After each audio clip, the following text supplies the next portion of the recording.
Double After Hours podcast. Take one.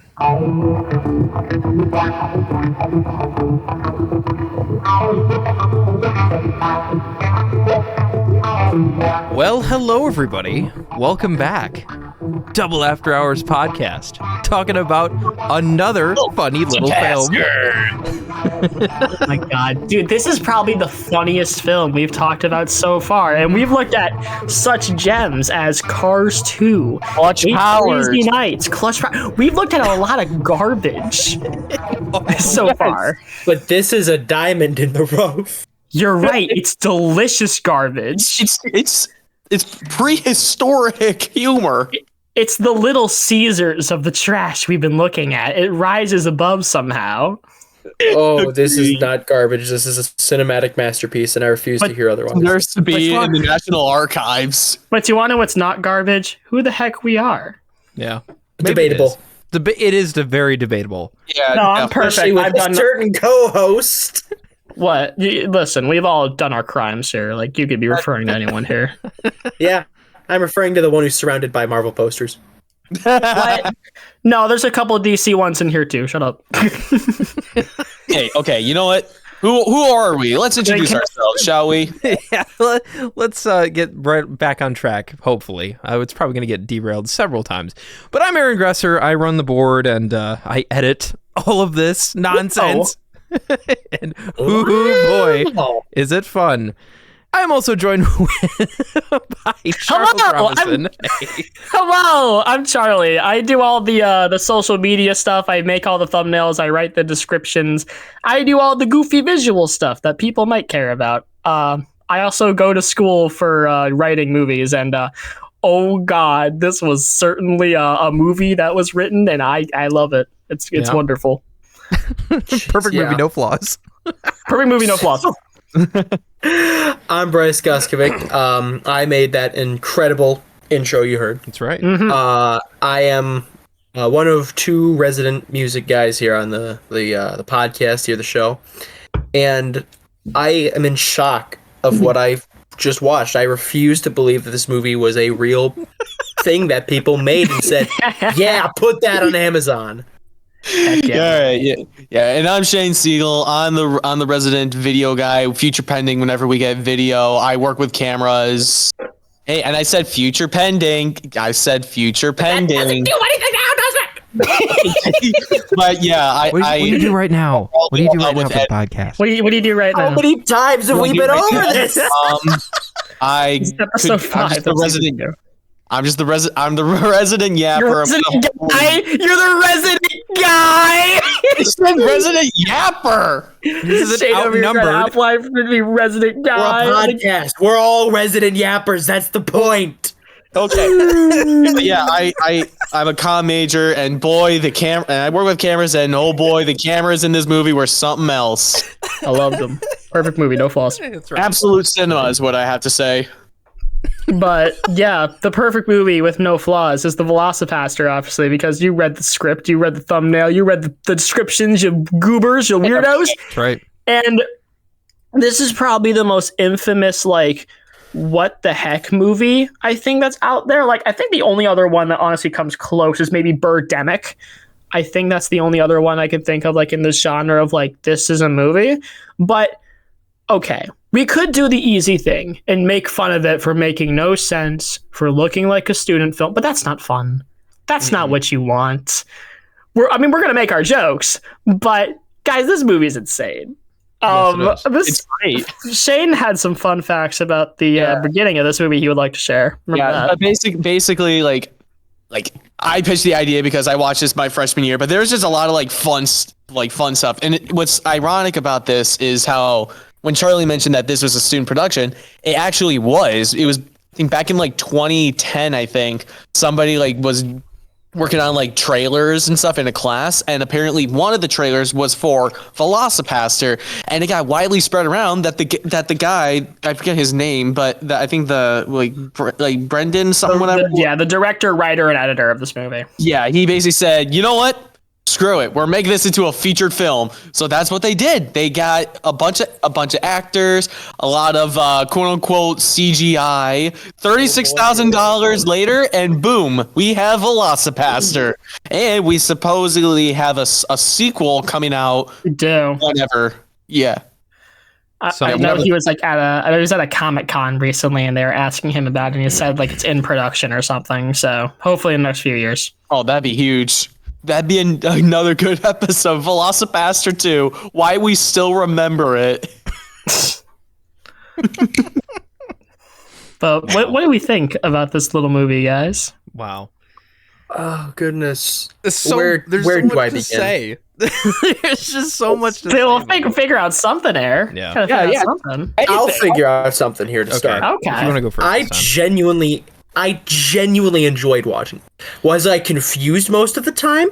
Yeah, I sure was. But overall, I enjoyed watching this so much because there's a lot of it. A lot of it is like, oh my gosh, what was that? That made no sense. But I feel a lot of it they were kind of well, I don't know quite the words I'm looking for, but they were kind of working with that as an advantage of like they're intentionally doing some of the stuff. They're intentionally making some of this way over the top and way drawn out for lack of budget, for lack of a lot of things. And I feel a lot of it was genuinely intentionally fun bad. And this movie I genuinely really enjoyed because for what it was and what it seems that it tried to be, it really succeeded in, you know? And I genuinely think this was a really well done movie, ironically.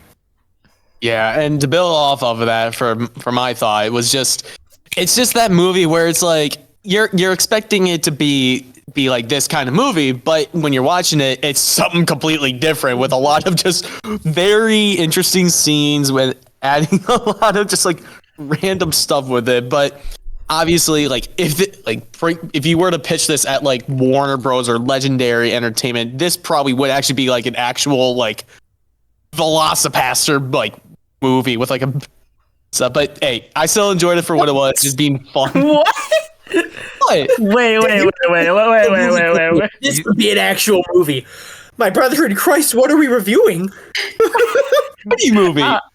No, it's just like I feel like if Warner got its hands on this, they would sanitize it. Like they would actually add that VFX explosion, and that's just the ultra singular part with that needed VFX, nothing else. But like the soul of this movie is that like it's $36,000 in a dream, right? You know, and that's what makes it wonderful. Reality.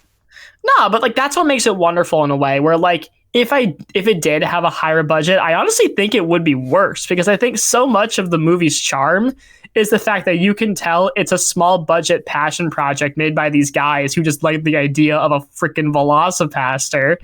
And that's funny. Yeah. And that's charming in a way. Like it makes you want to engage with it in like a way that like a small indie movie maybe you would, like gets picked up by Searchlight or something like that. Like it's a really stupid but charming movie that I'm very happy that I saw. Yeah, and the company that like worked on is Wildlife Releasing did like a bunch of like other like animal stuff. Like we got Sharkula, Space Sharks, Jurassic Exorcist, Mummy Shark. Sharkula? Sharkula? The Punish, which is just like the Punisher but the opposite. Which Party Night and a bunch of other random nonsense. But Aaron, what do you think? I get very much like emotional. No. He's crying over Velocipastor. Yeah, just absolutely in tears at what I'm watching on the screen, the cinema that I'm seeing. The beauty. He's just Peter Griffin crying while laughing. Right. I very much get like kind of like The Room. Like this feels this feels like, you know, some Tommy Wiseau nonsense, which I don't hate because The Room, that's a cult classic. Okay, it's a banger. It is, and I also feel like I don't really want to put this in the same league as Sharknado. There's too many Sharknadoes. Just first and foremost, you know, you made the one. It was weird. It was bad. You know, but it had its moments. And then, you know, then you made 4,000 sequels and no. but I just No disrespect, I my love Sharknadoes. how terrible it is. Like it's like you said, it adds to the charm to it. That's fair. It makes it just so much better, and it feels like something that was uploaded to like YouTube back in like 2010. You know, it was one of those like big like the back in the YouTube partner days. It feels like one of those. God, yeah. But it's a movie, you know, that you could actually buy this if you want. And that's what I just love about it. It kind of brings back that, you know, that old school vibe of YouTube and just the room. So you're just taking those two, put them together, you got Velocipastor. That's a good way of putting it. And I love it. But you want to know what else I also love? Quick synopsis, because we got a wheel to determine who's going to read the coveted quick synopsis of Velocipastor. It is coveted, all right. To some. Legendary. Oh my god. What a film. Spin it, Aaron. Spin the wheel. Who gets the who gets the honor this time around? Let's find out. Well, on the first spin, it looks like Shane has the honor. Oh, wow. Oh, man. How ironic is... I know, right? Yeah, hang on, I gotta grab my laptop just because I have the thing pulled up here. So, All right. yeah, so Velocipastor. It starts off with just like the casual like openings with like the company, and it just said at one point it said like rated X, like based off of a Christian journey. A Christian audience. Yeah. Amen. Oh, preach to the choir on that. But anyways, I would love to know the Catholic nuns they showed this movie to. I would love to know their names. Yes. Did they screen this at the Vatican? Oh, I hope so. I hope Pope Francis himself. Pope Francis would be amazing. The Velocipastor with a big stupid stamp on the bottom right of the box. Pope Francis approved. Dove approved. Catholic Church approved. Amen. And anyways, so our main character, Doug Jones, he's preaching, obviously, and at the end of the day, he comes out and he sees his parents. They're out by a car. He waves to them. Apparently the car explodes. However, it doesn't show a car burning. It just says VFX, car on fire. Which is so funny, and it's something that I could totally see happening, like I said earlier, with the YouTube like originals. Like that is something that you would see on there. That's the kind of humor, and I love it. Yeah, and if I may interject. Yeah. I had no idea what I was in for when I was watching this. I read the IMDb description, and Shane, if you wouldn't mind reading that at some point, just to understand the only context I had on this movie. I was laughing about it with some friends a couple years ago, and we didn't think it was real. But so I'm going into this, I'm like, you know, it's a movie, it's on Amazon, it probably had to have some budget to it, you know, this might be a bad movie. And I saw that, and I lost my mind laughing, and I was like, this is what I'm in for. So Shane, if you go ahead and read that. Yep, sure thing. After losing his parents, a priest travels to China, where he inherits a mysterious ability that allows him to turn into a dinosaur. At first horrified by this new power, a hooker convinces him to fight crime and ninjas. Which is Boy, its own what a sentence. description. It's its own sentence and ninjas. That was the only context I had for this movie, and so I was like, this is a fever dream, isn't it?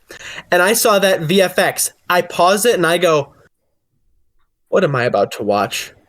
What is this gonna be? Well, anyways, I was crying. Back to the Vatican of this movie. We have the guy, like Doug sees his parents like dead in quotes, and and he screams, and the camera just slowly pans up above the door. You can see the camera just shaking. The priest is like, oh your parents died, and Doug's like, oh, I don't know what to do. Yeah, in the church, and the father says, so your parents died, Doug. It's what parents do. They die on you. Get over it. My favorite part is have some more wine. Yeah, so they're having this like one-on-one moment, and then it gets to a scene where it shows like the title, and it shows Doug driving his car, and like the people showing up. Anyways, moving on from that, if I may interject, I questioned immediately how a priest could afford a 1968 Chevelle SS. I was about to say, it's like, that's a nice car. No, it is, especially for this kind of movie. I saw that and I was like, firstly, what budget is this with? Is this just like something one of the guys' dads had or something? I think so, because the budget was $36,000 as according to Wikipedia. So it's like, unless you put the whole budget to that car, that wouldn't cover it. No. I think they just had it lying around. And so then, like Shane said, it's the incredibly beautifully long scene of him driving the car. Which I like that. I thought it was hilarious because it's like it's all different backgrounds of him driving to China somehow. Some Lord knows how he did that. Right. The Pacific Ocean built roads now. They pulled a Muppets where they drove by map and he appeared in the ocean.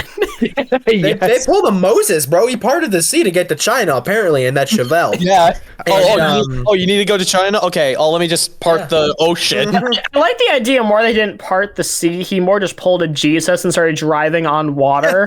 I just think that's way funnier. Oh, exactly. Me doing donuts in the middle of the Pacific Ocean. I love how he also says, so China is east. I love the setup for why he's in China, where it's like, you need to go somewhere God wouldn't follow, and he goes to China. What?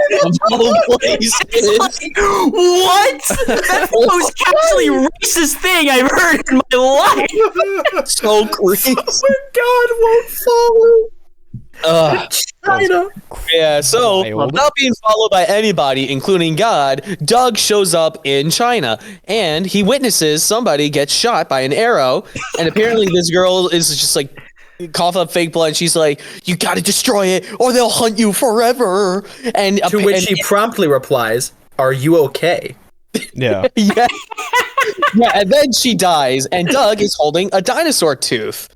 But apparently that tooth, like how Spider-Man got bit by that spider, the dinosaur tooth scratched him. No, not even. Like a tree branch scratched his hand or something, and then the blood fused with the tooth. Yes. And then Doug's just like in like a montage of just the hand with the dinosaur tooth and him just like stumbling around. It just shows him that. And then he wakes up back church, and the father's like, you're there, okay, didn't see you there, well, I hope you're doing all right, and stuff like that. And as he's leaving, he sees a homeless man and he's like, no, I don't got any. He's like, the homeless man's like, you got any money, please donate. And he's like, no, I don't have moral possessions, leave me alone. And while that's happening, Chevelle. Yeah, I have a Chevelle. The one thing he has. Exactly. It's a good thing. Exactly. And then after that, a hooker by the name of Carol shows up, and she's meeting up with her pimp boss, Frankie Mermaid. and I love the intro where it's just like Claire, and then just like the slap is the funniest thing. Where that's it's so funny.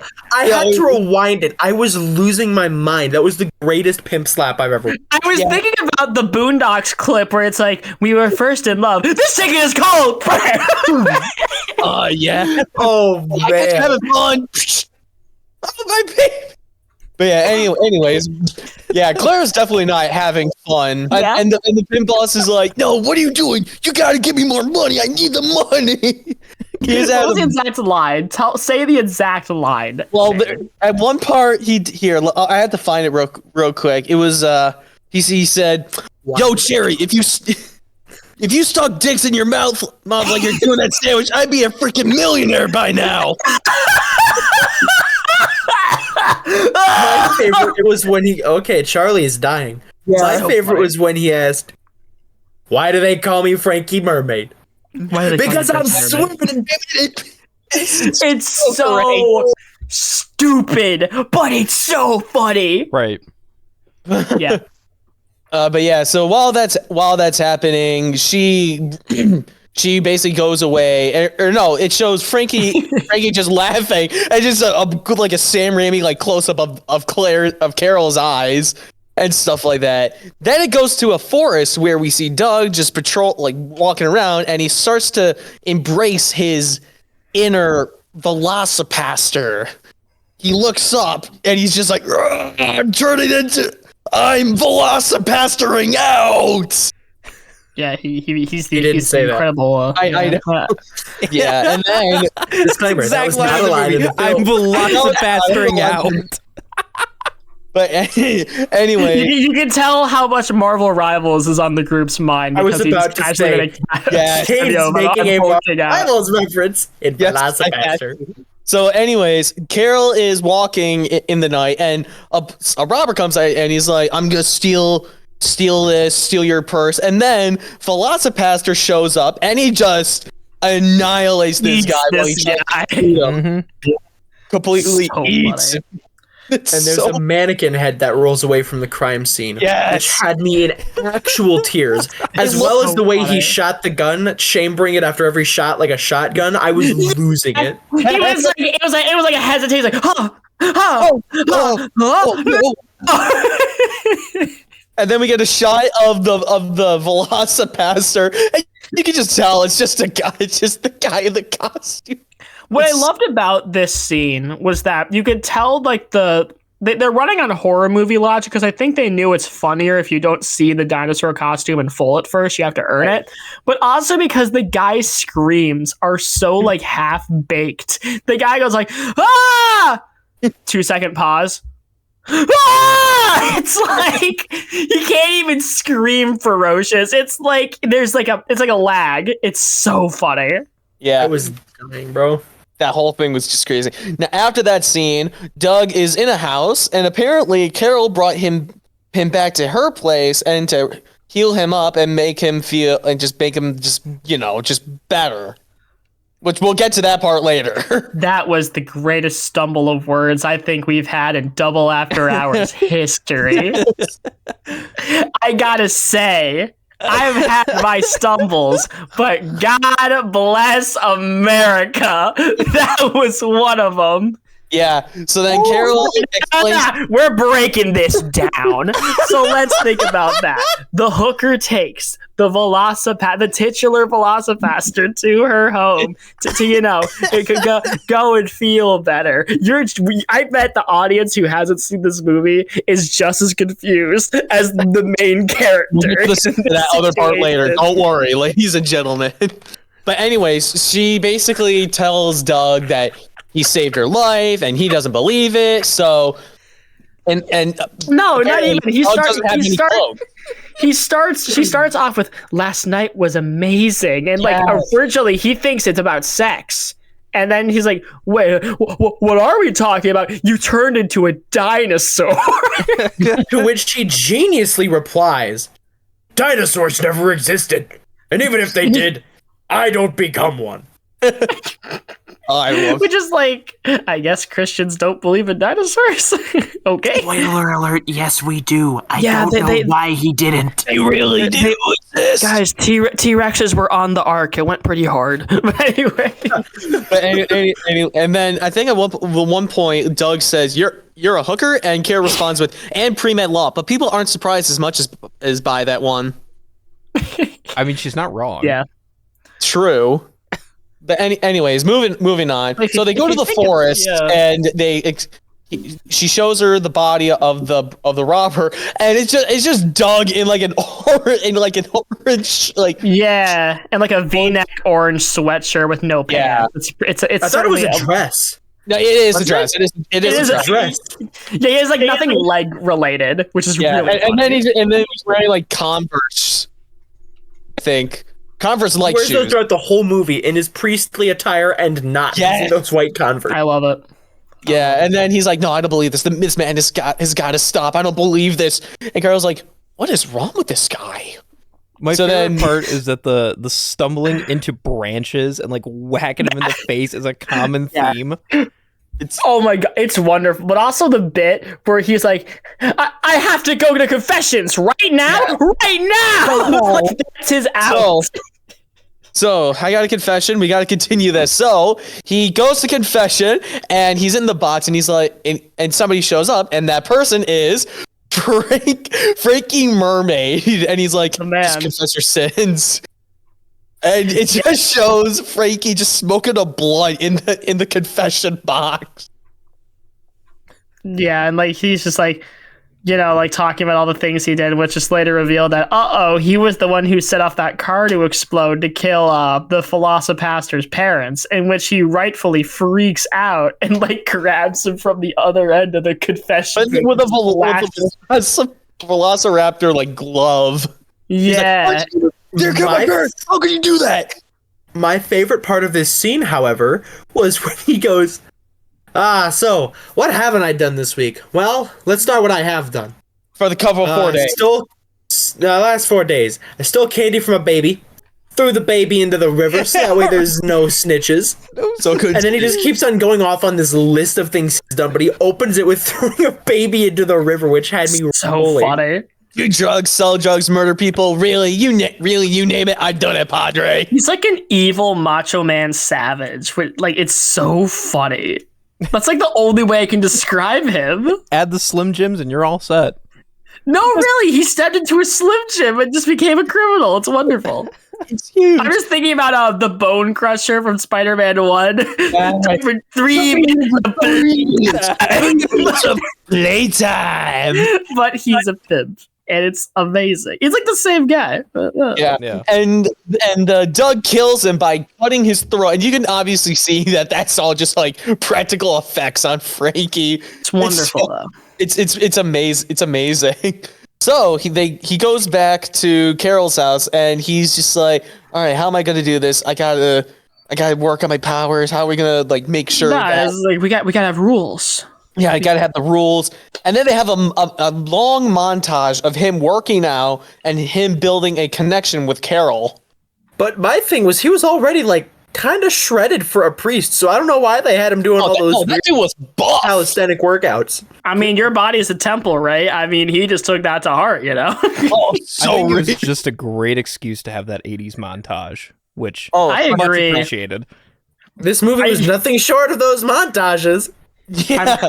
I'm praying that for Velocipastor 2, we get a scene like in Rocky 4 where Ivan Drago and Rocky are like competing against like themselves in the montage, but instead it's two Velocipastors like freaking doing that. Oh, that'd be great. So after the montage is done, we go to China and we learn that there's a group of ninjas, but apparently they're drug dealing Christian ninjas. And they're also white. Ninjas I've ever seen. Yes. It's so funny. And they're like, her room is on the underground of a fearsome dragon warrior. They can take 10 men at a time. And then they're just like talking about like how they're got to prepare and get ready to fight this dragon warrior. And the one dude's like, all right, we got the shipment of coke out prepared exactly as you ordered. And and then it gets to like a weird like laughing montage, which starts off with the main leader, I think Wei Chan, that's his name, and then it just shows the laugh, like the zooming in of him and the other white ninja. And you're just laughing awkwardly. And it's just like just when you think it's gonna die, it starts back up, and it's like, all right. All I can think about is Titus from Final Fantasy X.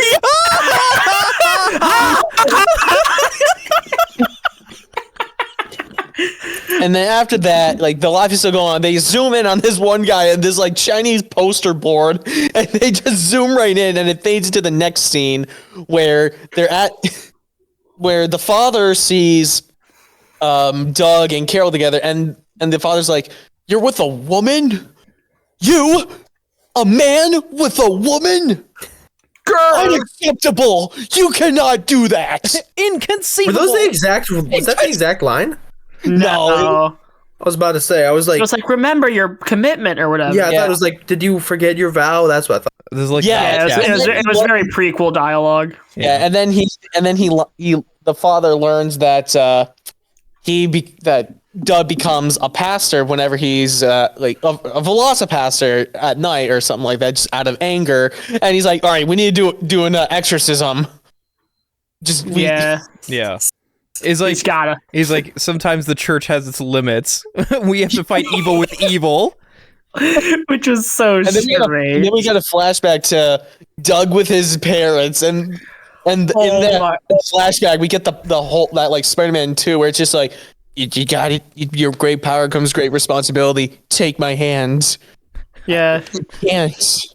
And like you get a bit where like he's laughing with his parents for another unreasonably long time.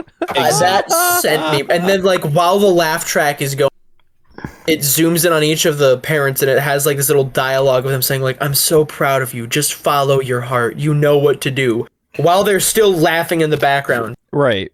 At a dinner table set for 4 people with a spot, which will come in later. Which came in later, funny enough, which made it even funnier to me. And while Doug's at the church, Carol is waiting for him, and apparently she goes away while Doug is being taken by Father Stewart to the exorcist guy, Altair, which is his name. Yeah. And the dude's like, "Yeah, you must be Doug.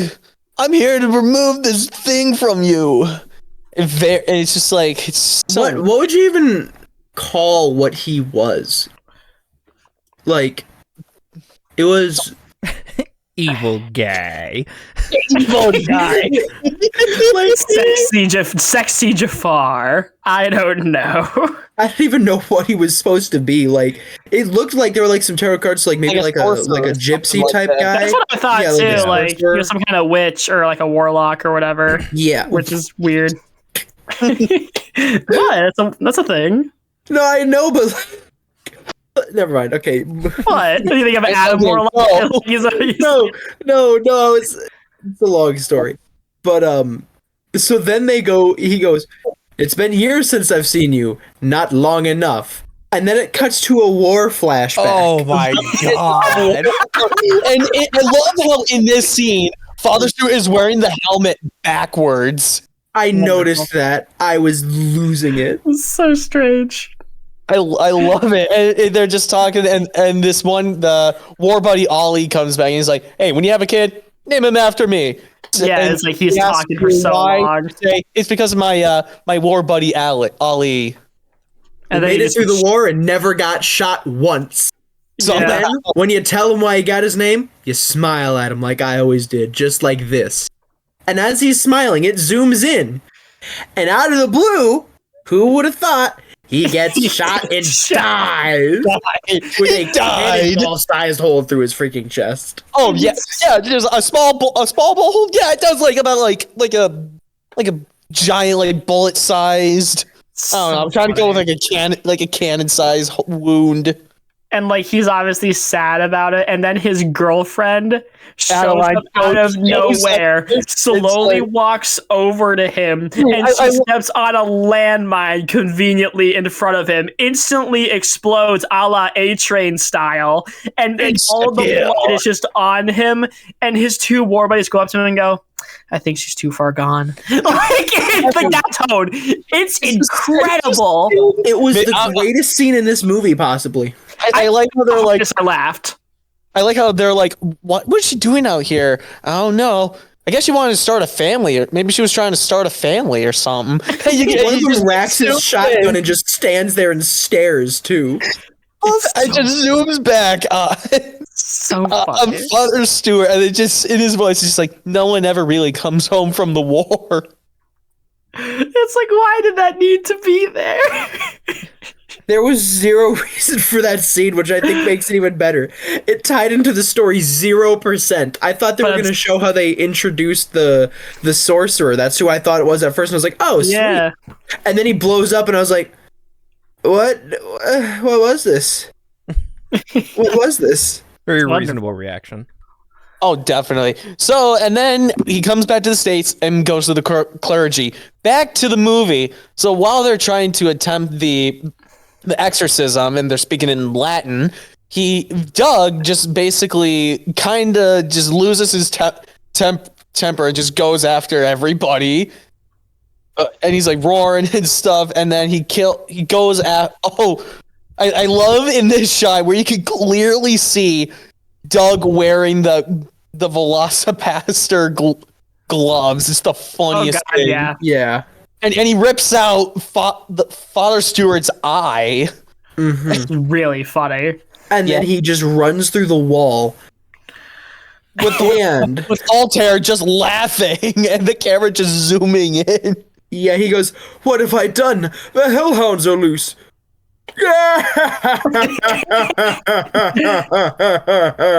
The heartiest chuckle you ever heard. I mean, he's an exorcist, so in a way, this is like, if anything, this proves to him that he's doing good work. It's like he let loose something. I guess I don't know. And also, so it cuts back to the forest with Doug running rampant, and we get the ninjas who are investigating and spying on him. Oh no! Fun little fact about this scene: the scene of him running through the woods was quite literally a reuse of the exact shot used for the first time, and he was running through the park. They reused the scene. Love it. Just unironically reused it and threw it right in. Yeah, and then that shows how he transforms into a raptor again and fights the ninja. Oh, which I thought was absolutely hilarious. Yeah. So he goes back to Carol's house and he's like, there was just a lot going on. I was attacked on my way here. I attacked Father Stewart, and she's just like, don't worry, no one's gonna hurt you here. So, and they're like, and then they start to kiss, and they basically have their quote unquote love scene with the song "I Didn't Even Have Time to Think" by Math the Band. So funny. It's just a montage. It's just a montage. All with clothes on. Showed the entire movie up to this point. They did. In about 10 to 15 times speed. Yeah. As a montage. I was losing my mind laughing, bro. It's them reaching for each other's hands, kissing, and a montage of it was so funny. They recreated the hand, is it the hand of Adam, or is it the one painting? Yeah. They recreated that, and it's just so. That's definitely definitely 80s aesthetic.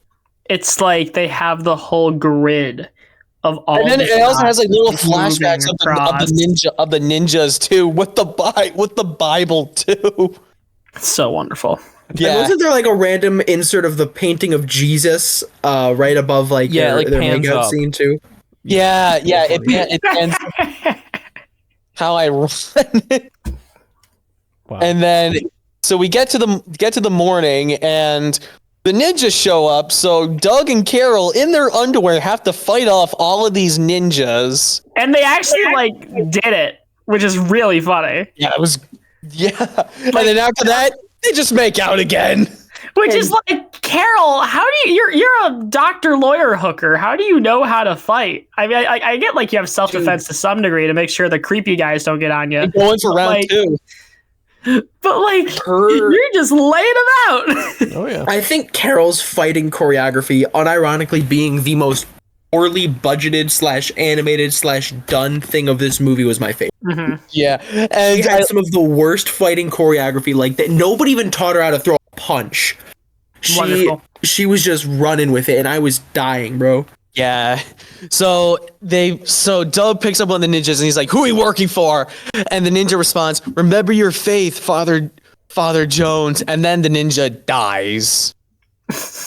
And apparently but Father Stewart is still alive, but with an eye patch, and he's working for the ninja leader, the sensei, whatever his name was. I don't know if he's working for him. I just think he woke up there. Yeah. Wei Chan. Yeah, Wei Chan. That's what it is. So they talked about Chris Chan. Oh God. Why am I not in Velocipastor? So, and Father Stewart's learning about what's going on and how it's just the drug deal that's going on, and soon he'll be on the streets. This is your street cocaine. We'll send it to the States, and then we'll get rid of it. Soon they'll have nowhere to go, and it's just except for rehabilitation groups. That was except for a help group. They will have nowhere to go. And then there's this map about how they're doing it, and the father's like, "No, you can't do that. That's inhuman. Madness." And then Wei Chan's just like, "No faith," and then just stabs the father, and he dies. The other thing that I've loved about this movie is how Wei Chan exclusively speaks in Chinese, and everybody just responds in English like they know what he's saying. Good. It's my favorite, it's my favorite stereotype when you have the character who like speaks in half English, half other language. It's so good. It's so peak. So real. Oh, he stabs him with an arrow. I thought it was a knife at one point.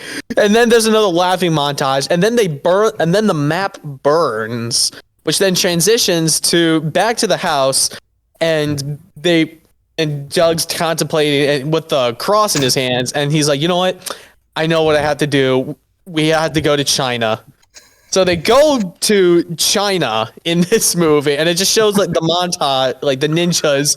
And apparently the one ninja that was working with Wei Chan is Doug's brother, and it goes back to the family flashbacks again, and it shows Sam, who is the character's name, in the backgrounds, where it's so funny. Oh my gosh. There's a car scene when they were dropping off what they called Priest College. Yes, and he just emerges from the back seat. He just sits up and glares at the camera. And I think that actually was the hardest I laughed, is when he just sits up menacingly, dead-faced at the camera. I like at the end how it just like zooms in on Sam again. And Doug's like, no, this is impossible. I don't believe this. It's not too late. Let's go back home. And Sam's like, you know what? I must do what I have to do. I will not stain the sword of my ancestors with your blood. What a quote. So there's a lot of fighting going on. Carol takes off her leopard jacket and just starts going full karate mode on the ninjas. Yeah. And oh man, and then she ends up getting slashed. She ends up just like getting knocked out of the fight. Oh, and we missed one of the funniest parts of this film. Douglas summons Sam's sword to his hand like Mjolnir and goes, "Your ancestors are my ancestors." And he's so fun. And then he stabs him straight in the stomach and is screaming for like about 30 straight seconds while blood is just shooting onto his face. The blood almost looked like orange juice just spewing. It wasn't blood colored. Yeah, it was like tomato red, like a tomato color. And then after the screaming, he dies. Mm-hmm. And then I think that's when Doug sees that Carol got killed or got slashed. And Carol, Doug, it's too late for me. It's too late for me. I love this scene because it's like Carol's like giving like him advice or whatever. It's like you have to be your power. And then like coughs blood in between sentences. A good man, a good heart. That's all that has ever mattered. That's all that ever changed. That's ever changed anything. And while that's happening, she dies and kisses her corpse, and Doug officially goes full raptor mode in the most the most weird dinosaur costume of all time. It's like a dinosaur mixed with a camel. It's the same energy as like the inflatable T-Rex Jurassic Park costume you can buy, but like fully rubber. Like at this point in the movie, they're done showing it in shadows. They're just full forcing it, and he's just like waddling around and like eating these. It's so good. Yeah, the fact is, you can see him standing upright in the costume, so it looks like the dinosaur has scoliosis. And it is hilarious. And also, it shows like between dinosaur is just the crotch area. The crotch area of the dinosaur costume is completely blown out, and you just see his pants under the costume. It was so funny. It's great. The way he's just moving around the best. Oh gosh. And then Wei Chan comes out after Velocipastor is done fighting the ninjas and shoots an arrow, which basically, or a bunch of arrows, where in the style of like Super Mario, like how Mario's tall, but if he gets hit, he like shrinks down to size. It's basically that. Mm-hmm. Then he turns back to a human. Yeah, and then Sam somehow is still alive, and he's like, and Wei Chan's like, "Rest, my son. You'll be fine and live in paradise." Right. and then Wei Chen goes on about like just China like has talked about like lizard warrior, how China's known about lizard warriors for a long time, the anti-venom for like crack cocaine or something like that. And while that's happening, with the arrow stuck in his leg, he's like, my hand is immune. So yeah, because he just pulls out his raptor hand and he rips off the mannequin's head that's supposed to represent Wei Chen. And it's just held for like a minute, and you know it's a mannequin. They know it's a mannequin. And it's just like him screaming. It's wonderful. It was beautiful. It's so amazing. I love how they even show it to the audience for a while. Yes. They do. They hold on it. Yeah, and then the text says, only through the elimination of violence will we finally be able to achieve world peace. Which is a Gandhi quote that comes out of nowhere. They put out Gandhi next. And that's Gandhi. So funny. And then, so after that, they go back to the States, and they basically fix up Carol. No, but I love the way this scene is set up. Like the guy, the Velocipastor, he's sitting there in the waiting room, and the doctor shows up in like a crappy doctor's uniform and goes, "We did it." The doorman just showed, just like, "We did it! We did it! We did it!" And I was crying because it's like an awful doctor's uniform, and he has that really weird like head. Shane, your dad's a doctor. What's that head thing he's wearing? Oh, yeah. It's like the circular thing. Never wear anything like exactly. It's that circular thing you only see in TVs. And so he sits down, and as he sits down, it falls over his face. Yes. Like the band is covering his eyes. He looks at the pastor, looks back towards the camera, lifts it up, and then starts smoking in the doctor's lounge. Yeah. But he grabs one from the ashtray. Yeah. Oh my gosh! I forgot about that. Yes. And like the Velocipastor goes to Carol's like room or whatever, and Carol's like in a very crappy doctor's room that's like with I'm fine. And then the text shows up saying she's fine. Yeah, and it's just like, I guess she's fine. No. Yeah. And then after that, they have their happy little ending with the same car. Brice, what was the car again? I believe it was a 68 Chevelle SS. Yeah, and then they start kissing by the car, and it goes up to the sky, and the movie ends. Yeah, it's like, what are you gonna do? The same thing I've always done. What I do best. Oh yeah, what I do best. That's right. Yes, but yeah, that's Velocipastor. That was a long synopsis, but hey, we managed to get it through. 1971 Chevelle. I'm sorry.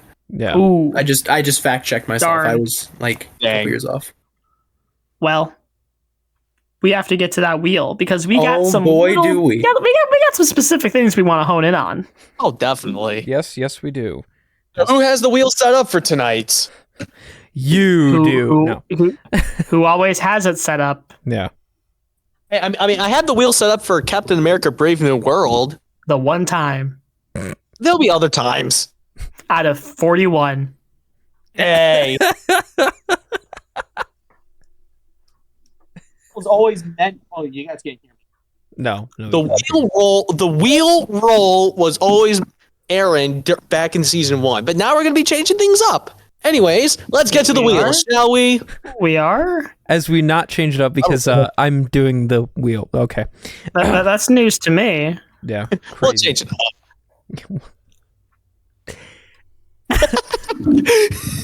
Anyways. Is he in charge? Like, nah. What? Vote kick Shane from the podcast. Hey, no, we've already made too many of those jokes. Are they jokes, Shane? Are they jokes? Are they? Or with are moments they like this, reality? are they really? Read the room, Shane. Okay. So, friends and family in the comments, let us know whether or not we should continue having Shane on listen the to Brice Guskovict. Yeah. It's our survey. Yeah, Aaron and I are the untouchables, so it's like, you got untouchables in the way because I'm single as hell. Nice one. And I make second.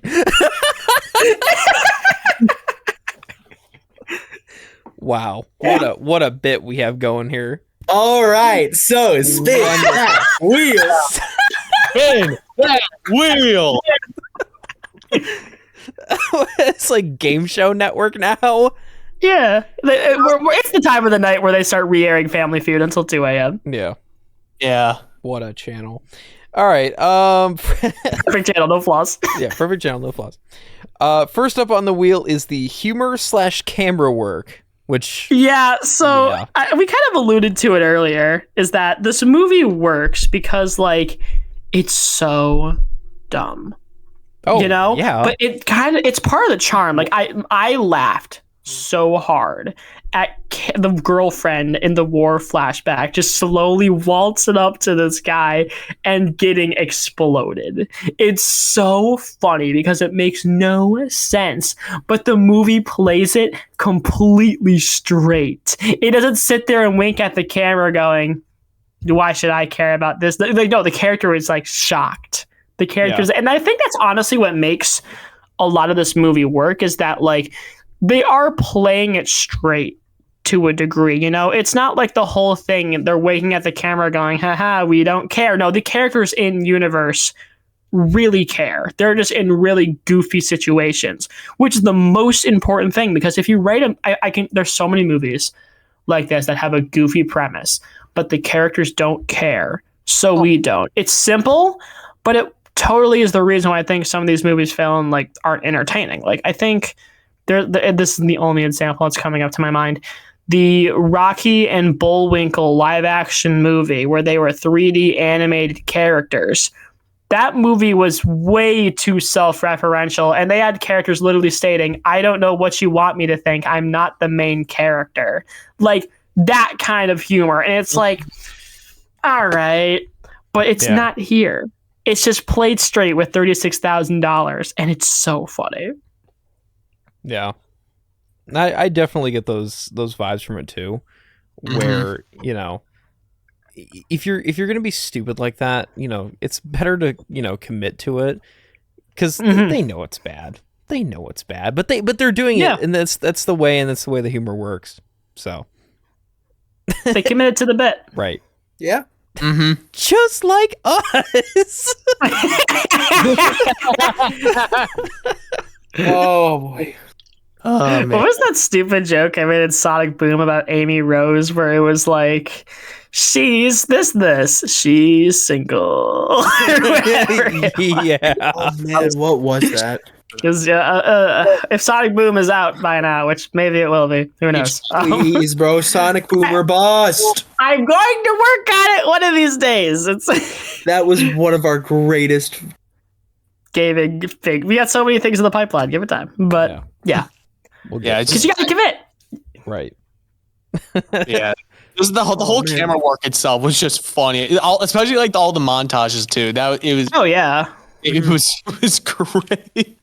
And just having No, I was gonna say like it had that like 80s like stereotype of like the workout stuff. Oh yeah. Poses too that Doug was doing. It was great. Brice, you were gonna say something? Yeah, I'm sorry, you cut out on my end. I didn't mean to interrupt. But basically, what I loved is how they did all the lengthy zoom-ins and the unnecessarily long pauses on frames. That had me dying. Like for instance, when Father Stewart's girlfriend died, or wife, I don't know quite what she was. He stood entirely still and stared in disbelief at the camera as all the background characters were moving around and still like saying stuff and making quips and jokes and remarks.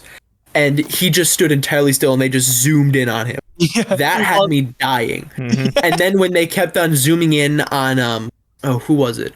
I don't remember if it was the prostitute or Father Stewart at one scene towards the beginning.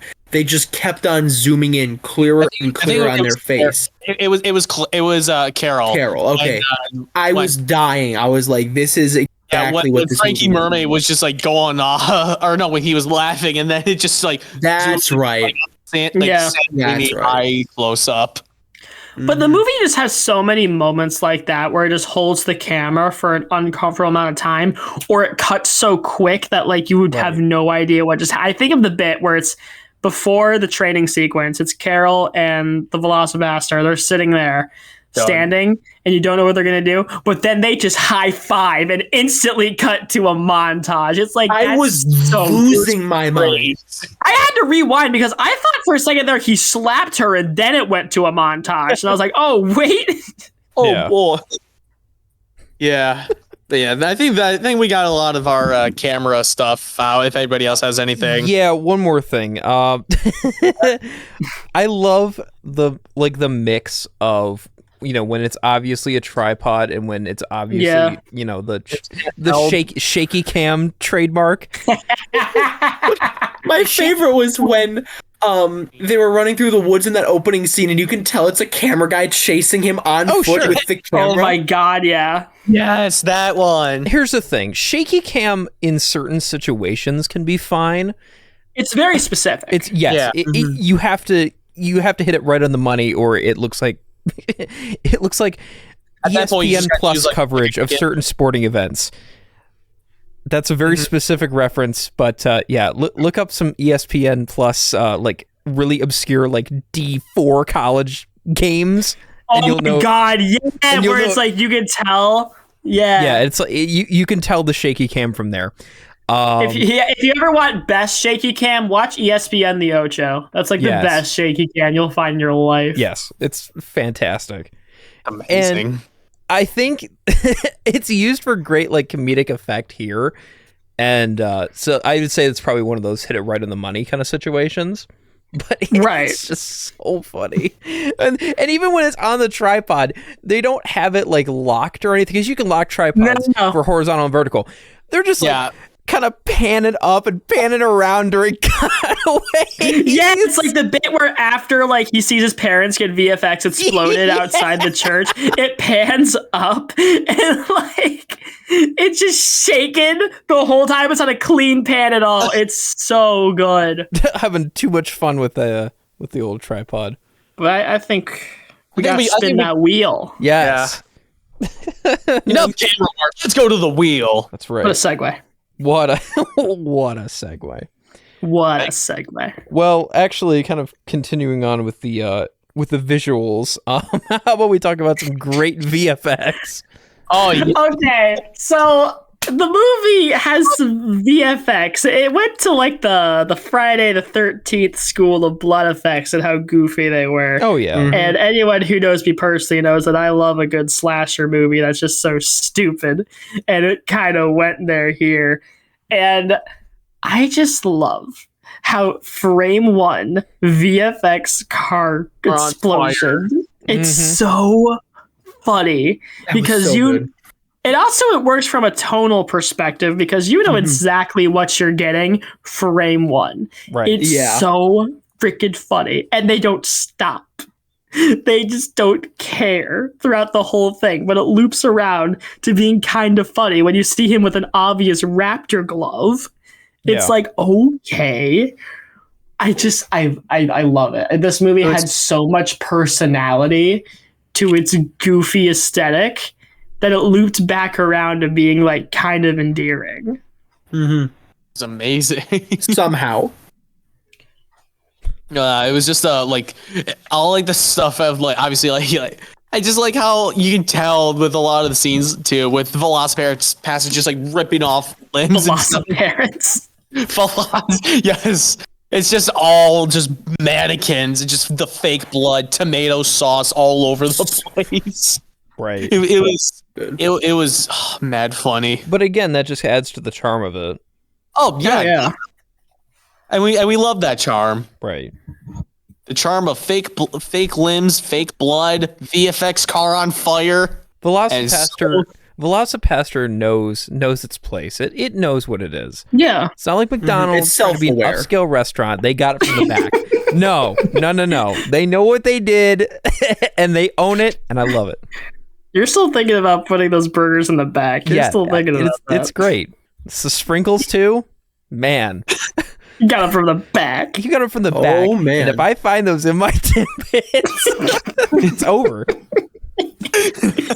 We're gonna go to McDonald's one of these days. I'm just gonna go up to Aaron and go, think they got those from the back? I'm just gonna start screwing with you. Oh, I love it. Oh man. When are we taking Brice to Olive Garden? We still haven't done that yet. Oh my gosh, we haven't. No. Wait, Brice, you've never been to Olive Garden? Nope. Oh, we can record it and like do awkward small talk at a Double table. After Hours Adventures? Let's record a podcast at Olive Garden, guys. I'll go for the Conversations I have are not fit for YouTube. The restaurant conversations we have are not fit for YouTube. That's so fair. Woo! But anyway, what is fit for YouTube? The next great topic on the wheel. That's right. Yes. Oh my god. These VFX are great. Almost as good as the The what? the drug dealing Christian ninja. What a sentence. Drug dealing Christian ninjas. That's so funny. The fact that like frame one, the first ninjas you see are white as a snowflake. Oh my god, it's incredible. Man, I can't believe the ninja from Ninjago are dealing meth. Cocaine. Drugs. It's still drugs, nonetheless. I mean, But it's a specific kind. Drugs is not just. Yeah. Oh yeah. By that logic, I'm like dealing Ozempic on a counter, and it's like I'm a drug dealer. That's like that's a different I'm thing. Walter White. Yo. Want some Tylenol? You want some Sudafed? Oh my god. Welcome to the Mystery Shack, where we sell drugs. Just Yeah. drugs. That's it. Yeah, Nothing else? that's all it is. No refunds. They put all the different kind of drugs you could take in a bottle. That's why it's called the Mystery Shack. You might pop one pill, it might be a Tylenol. The next one might be a laxative, and it might just be cooked for the rest of the day. They just give you the It's the, the family It's the random mystery. grab bag. yes, the trail mix of drugs. It goes pretty hard. Oh man. CVS petition to start introducing trail mixes of pills that you can buy. The Lay's chip variety pack of drugs. Random assortment, no repeats. I like this idea. I would buy some pills if like I knew they were in a random assortment. Yeah. And like a trail mix bag. Can we have an advent calendar? Of different drugs. Yes. The ninjas would have an advent calendar just full of drugs, like different. It's like it's the 25 days of Christmas, and the last one is like a laxative or whatever. It's like it's your gift. The lax one is like a pure crystal meth. It's not even like a pharmaceutical drug. It is a straight hard drug. I like the idea it's something that like no one even knows about. Like it's just a mysterious black pill that you have no idea what it is. It's like a lump of coal or something. I don't know. Oh boy, we should get back on the the drug dealing Christian ninjas. Listen, they're a real winning bunch, you know. Oh man. Yes, they are. And they also apparently just spawned in that last fight scene. Like funny. you see about 5 at first on screen, then you see 7, then 3, then like 10, then 5, then 12. You know, they And just 2. keep multiplying, and there's just random assortments of them. Some have blood on them, some don't. Yeah, or blood is like some of them don't. The people that don't have the arm get it back somehow. Mm-hmm. Yeah. There's no continuity with Velocipastor. Things just happen. People change outfits. Ninjas are white. Anything's possible, man. The Titus laugh is the thing that gets me. Like every single time it happened, all I'm thinking about is Final Fantasy X. Was it 10 or was it 8? It's 10. Yeah, that was 10. Was it 10? Okay. What was 8? What am I thinking of? 8 was... Oh god, I haven't played 8 in years. Wait, do we need to play Final Fantasy? Yes. I want to play Kingdom Hearts more. I think that would be funnier. Oh, I've got it.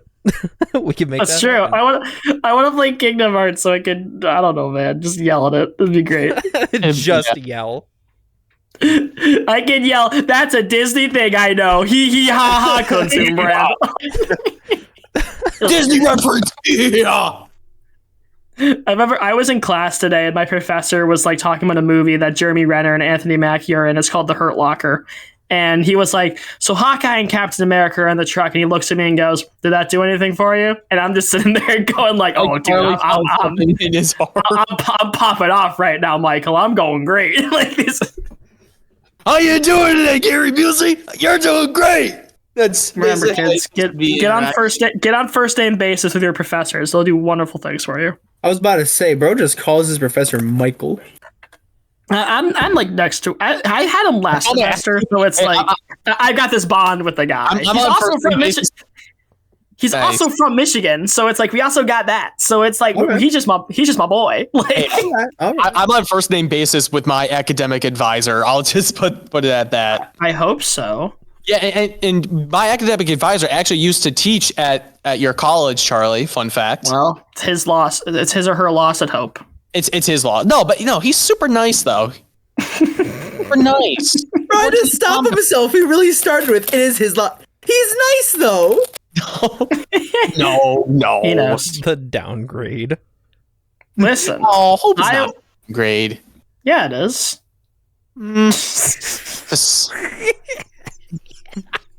Yeah. I think I have another way of saying it. It's like my football team's on TV. Yours is my hockey team's going D1. Okay. All of our teams are D1.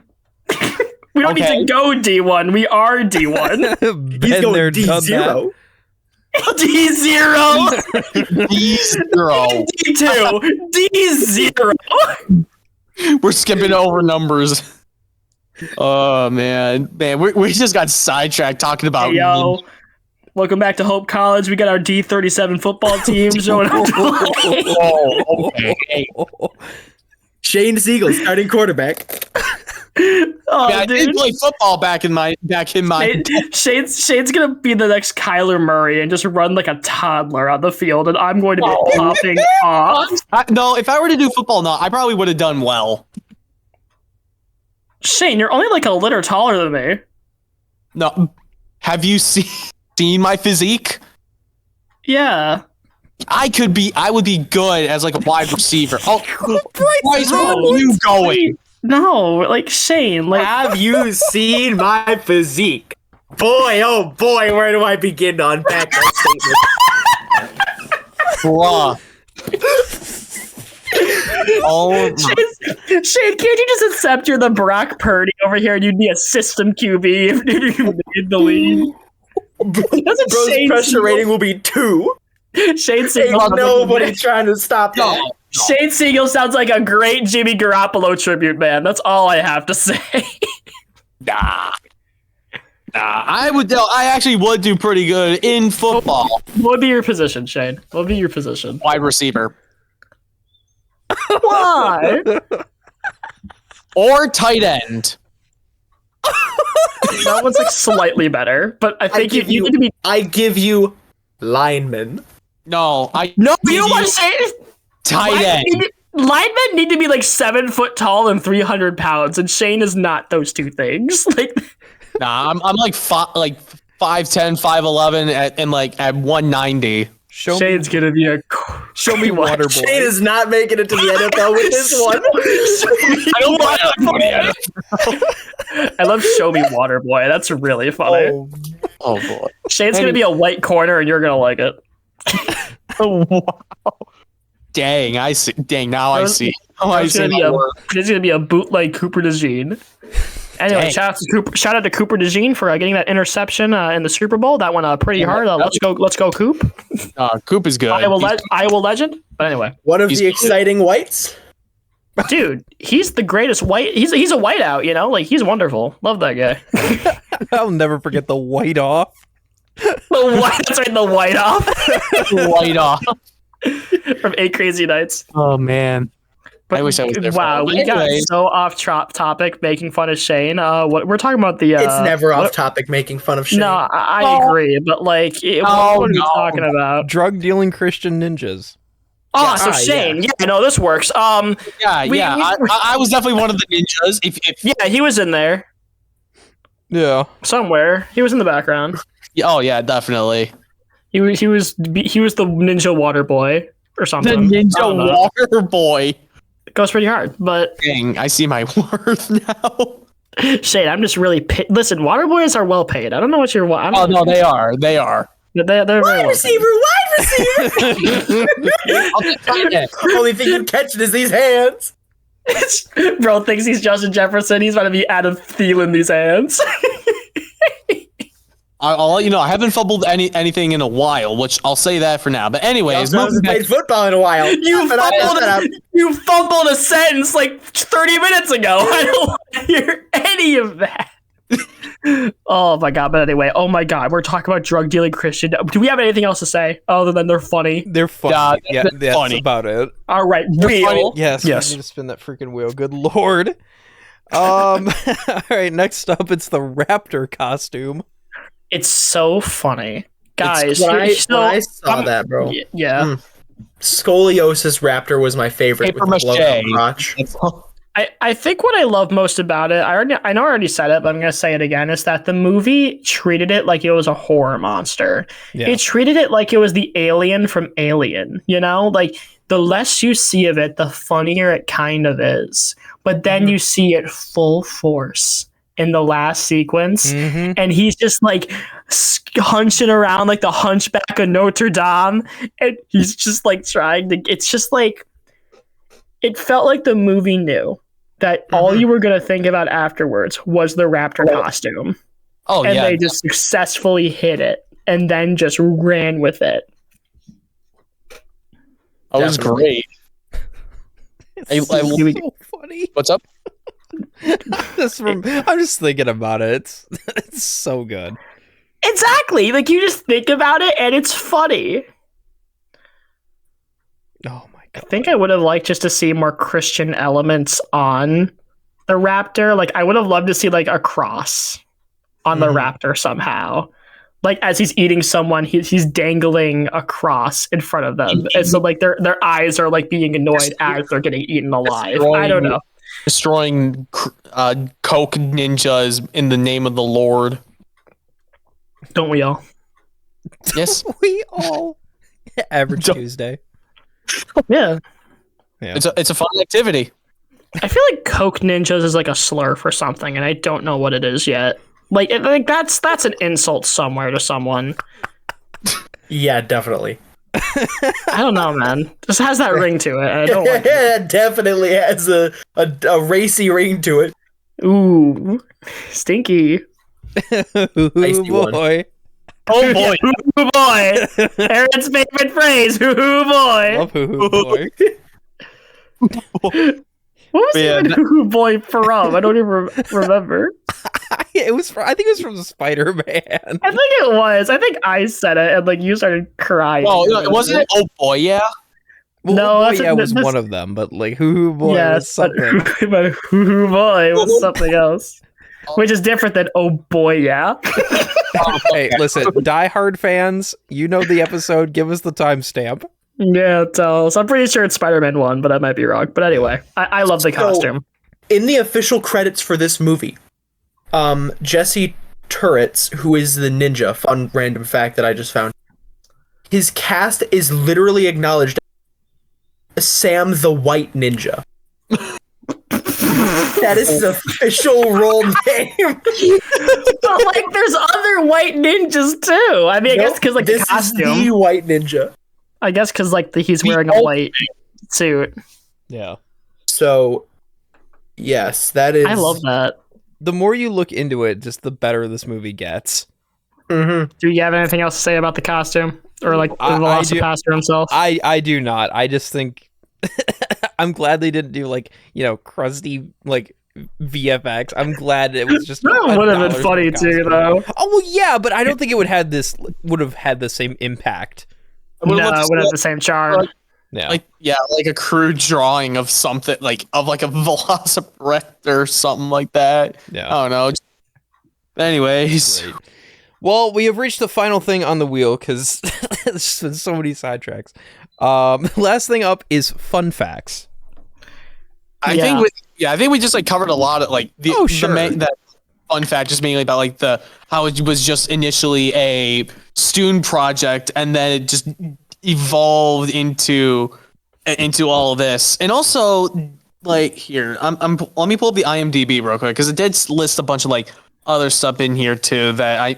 Yeah, because if you watch this on Amazon, it gives you like the little tidbits of like the filming information while you're watching it, which I do like. I think it's a really cute detail. So during the all-out battle, where the blood that pours from Carol's mouth is actually dark brown, showing that it's actually just chocolate syrup. Oh wow. Yeah, so that was very interesting. Here's the flashback. So where Fausto recalls his serving in the U.S. Army during the Vietnam War. Standing behind him is an American soldier who's leaning against the building, is wearing a civilian clothing, tan corduroy pants, and black Nike sneakers. Obviously, with the movie being a no-budget film, in quotes, the extras pretty much had to supply their own costumes throughout this movie. So you're telling me that was just in Frankie's wardrobe? Yes. Frankie Mermaid's wardrobe just was that hat, the fit. That's all Frankie. Wow. I know I mentioned I was gonna mention like him wearing the hat backwards, but I already said that during the synopsis. Mm-hmm. I think there was something about like a quote. Yeah, at the 29:50 mark, Father Doug Jones quotes two passages from the Bible, citing both Leviticus 24:24 and Matthew 32:6. The verses don't actually exist. I'm right. Awesome. Yeah, I kind of recognize that. Like when I was listening, definitely not something they said, and definitely like it's been a while since I read Leviticus, but that don't sound right to me. Yeah, I was gonna say like there's a couple verses in the Bible that if you misconstrue, like maybe, but it's like nah. Yeah, and there's the part where like Charlie, you were mentioning like the guy with the gun. He's like talking about.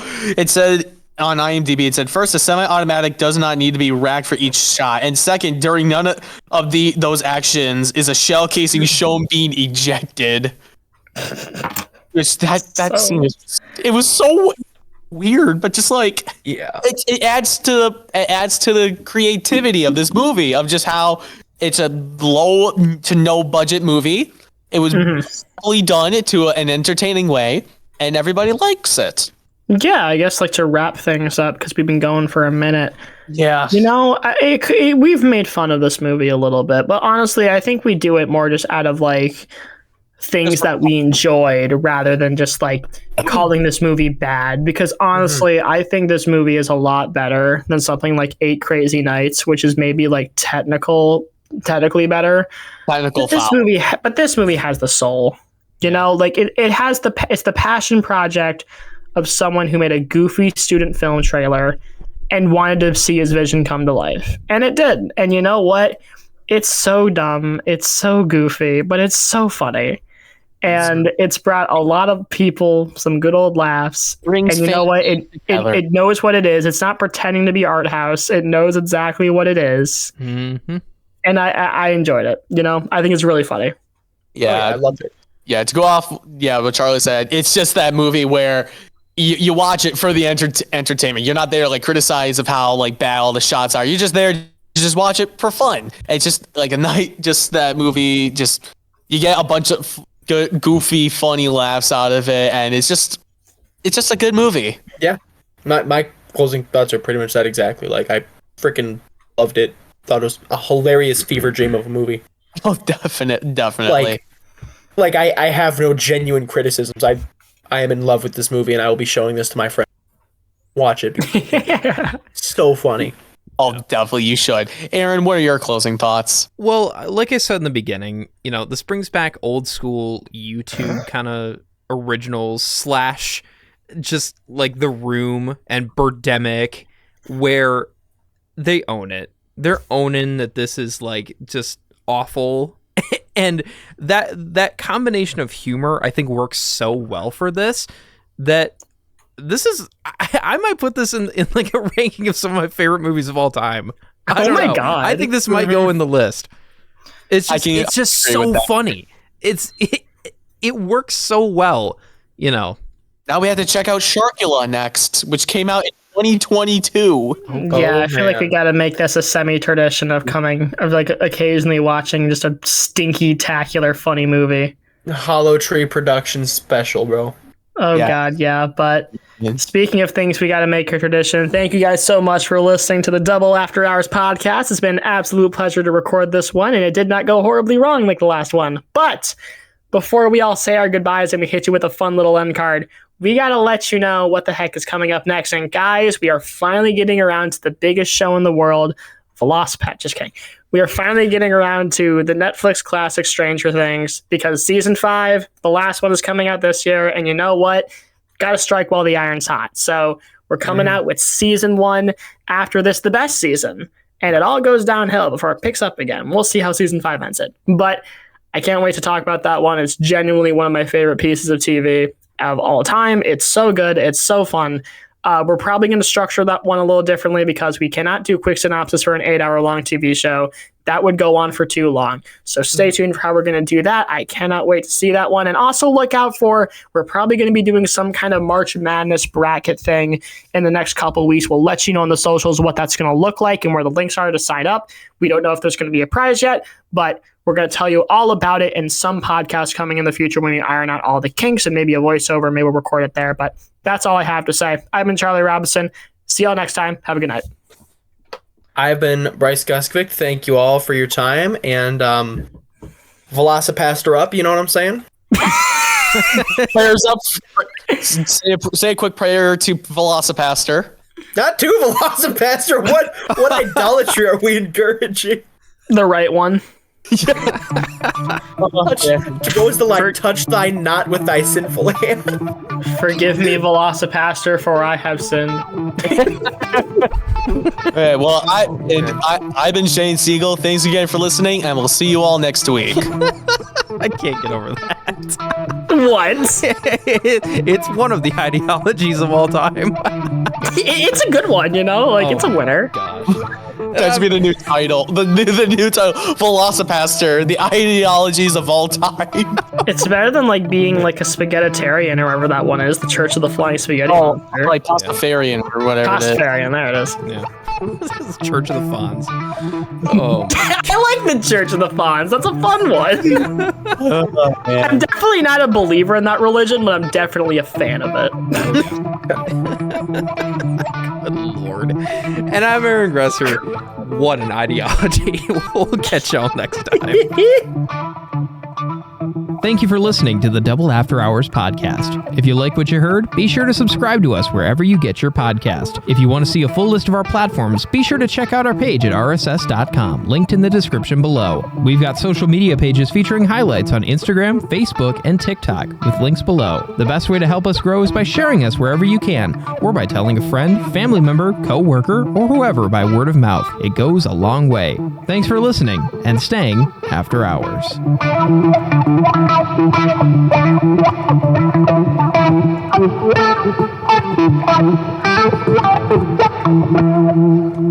James! Adeline? Adeline! Adeline! James! Adeline! James! Adeline! James! James!